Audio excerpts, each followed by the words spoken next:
Olá! Hoje no especial de ficção científica a gente vai falar sobre um romance peculiar. Um romance que por certos aspectos ele deve ser lido e por outros aspectos ele deve ser esquecido, que é O Presidente Negro, do Monteiro Lobato.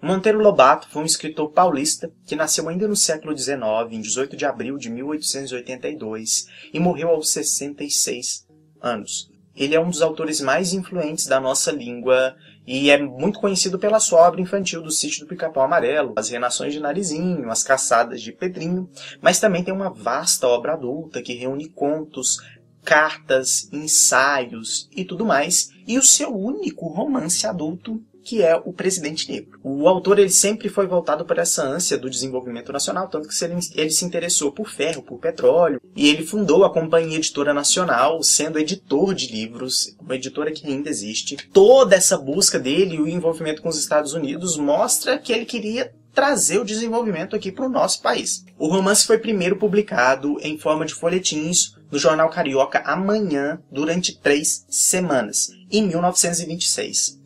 E o autor, então, ele cotejava, ele esperava publicar esse livro nos Estados Unidos para fazer sucesso por lá e para ele ganhar dinheiro com isso. Entretanto, o livro, até hoje, ele nunca conseguiu que esse livro fosse traduzido e publicado nos Estados Unidos. Inclusive, numa entrevista da Marisa Lajolo, que é uma das maiores especialistas do Monteiro Lobato, ela fala que tem a carta de recusa do livro por um editor norte-americano falando que o livro ele era muito forte e que a população não iria aceitar muito bem o livro naquele momento. Inclusive, eu vou deixar na descrição entrevistas da Marisa Lajolo, na qual ela fala um pouquinho sobre o Monteiro Lobato e sobre um pouco das polêmicas que envolvem o autor. Quando esse livro saiu em 1926, O Presidente Negro não era o título do romance. O título do romance é O Choque das Raças.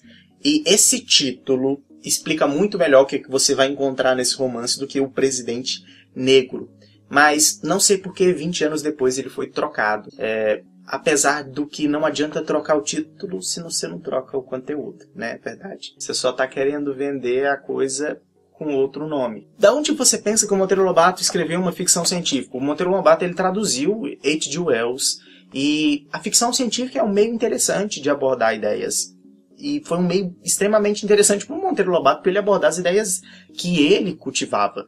E nesse romance a gente vai acompanhar a história então do Ayrton Lobo, que é um trabalhador comum, é um simples pedante. No começo do livro ele divide o mundo entre os pedantes e os rodantes. Os pedantes são os que andam a pé, os rodantes são os que andam de carro. E esse Ayrton Lobo, ele tem uma educação básica, ele é um pedante, mas ele anseia em ser um rodante. Ele trabalha na empresa Sá, Pato e Companhia. Sá é o nome de um dono, Pato é o nome do outro dono. Quando ele consegue então comprar um carro, aquilo sobe a cabeça dele, ele realmente se sente dentro de outro nível da sociedade. Agora ele é um rodante, ele pode atropelar os pedestres, ele não tá nem aí, ele inclusive ganha um aumento. Então, numa dessas voltas com seu automóvel, o Ayrton Lobo sofre um acidente perto de uma mansão e ele é acudido então por um doutor e sua filha em seu castelo.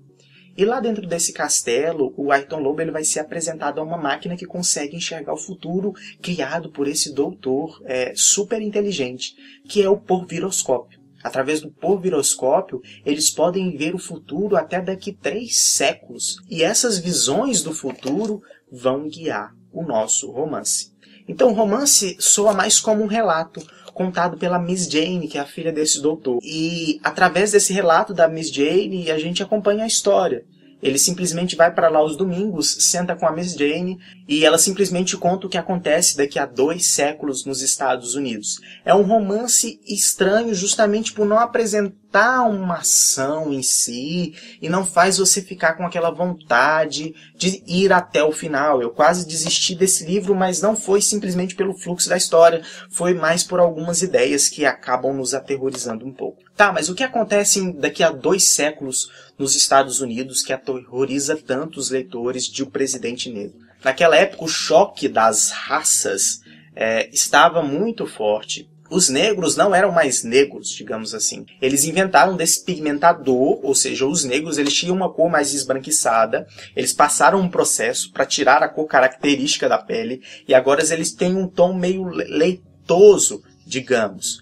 E mesmo assim eles ainda sofriam diversos preconceitos devido ao cabelo encaracolado. Apesar deles terem a pele esbranquiçada, eles ainda eram reconhecíveis pelo tom encaracolado. E o romance ele vai narrar uma corrida presidencial entre um homem e uma mulher e um negro. E aqui começa as grandes dificuldades do romance em si, porque ele faz ataque tanto aos negros quanto às mulheres.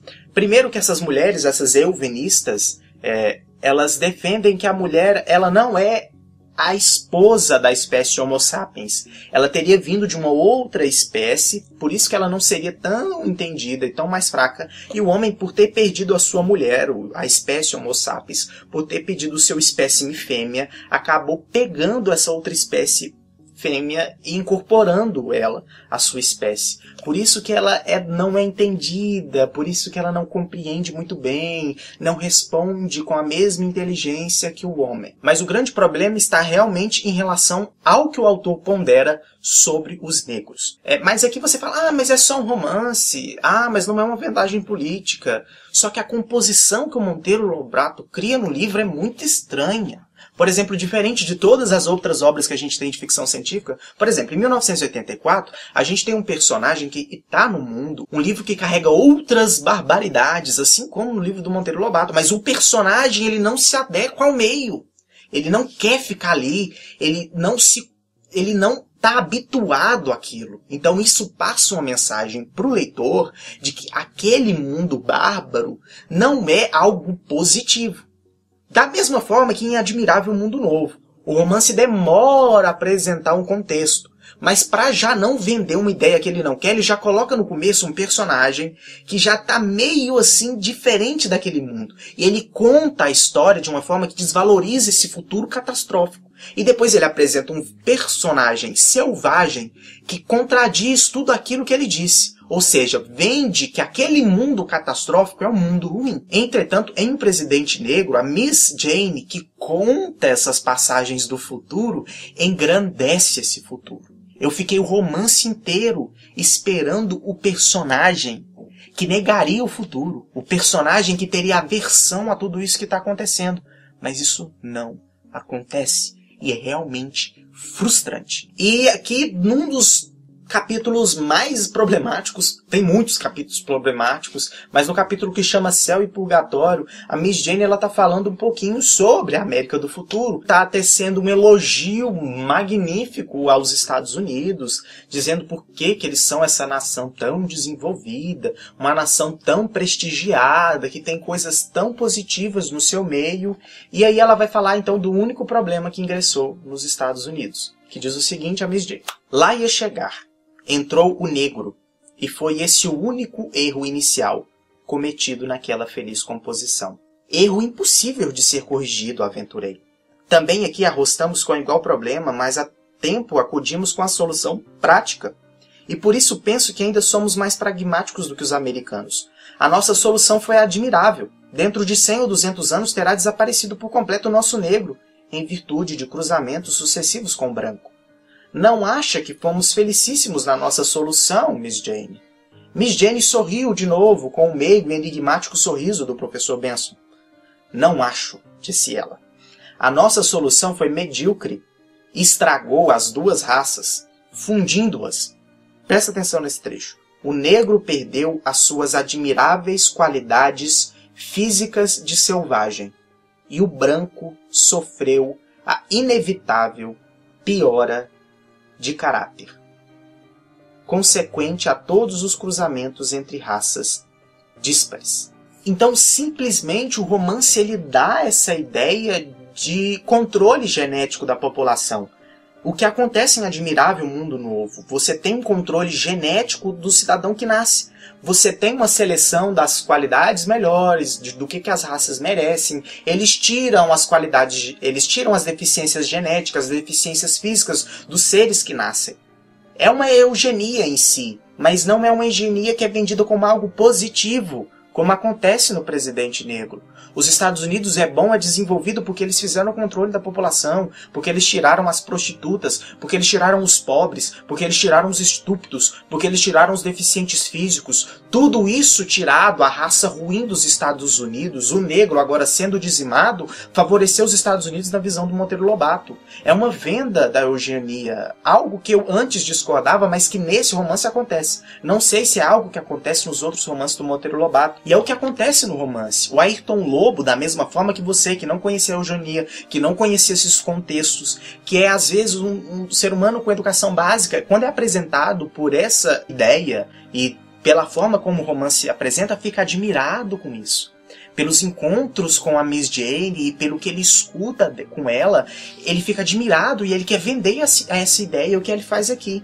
Pela primeira vez, fui eu quem pôs fim a um domingo. Estava ansioso por voltar à cidade e nos cafés, na rua, no escritório, pregar a eugenia e insultar a estúpida gente que não vê as coisas mais simples.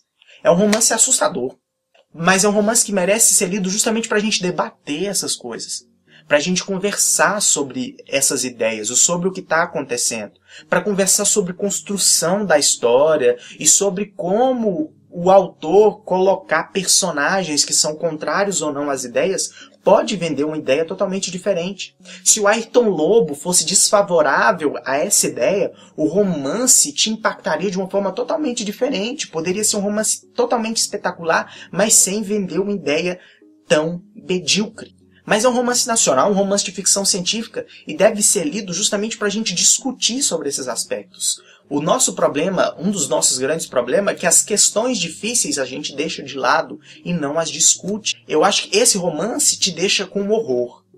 Ele te deixa horrorizado por essas ideias. E você já cria aversão até pelo próprio livro. E não sei qual era o objetivo do Monteiro Lobato. Não sei se ele queria criar essa aversão pela aversão. Não conheço o Monteiro Lobato. Não posso dizer nada a respeito dele. Mas posso dizer sobre esse romance que eu li. E é sobre o romance que eu estou conversando. O romance vende uma ideia que é totalmente execrável. Mas para a gente saber que é execrável, para a gente saber que é uma ideia estúpida, a gente tem que conversar sobre ela.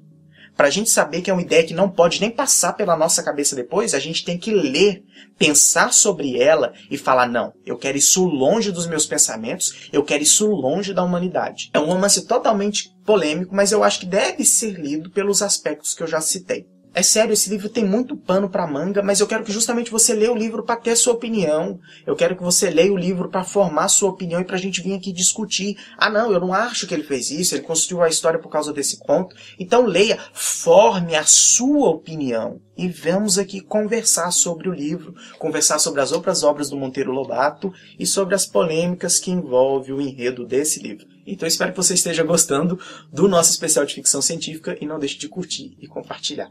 Obrigado e até mais.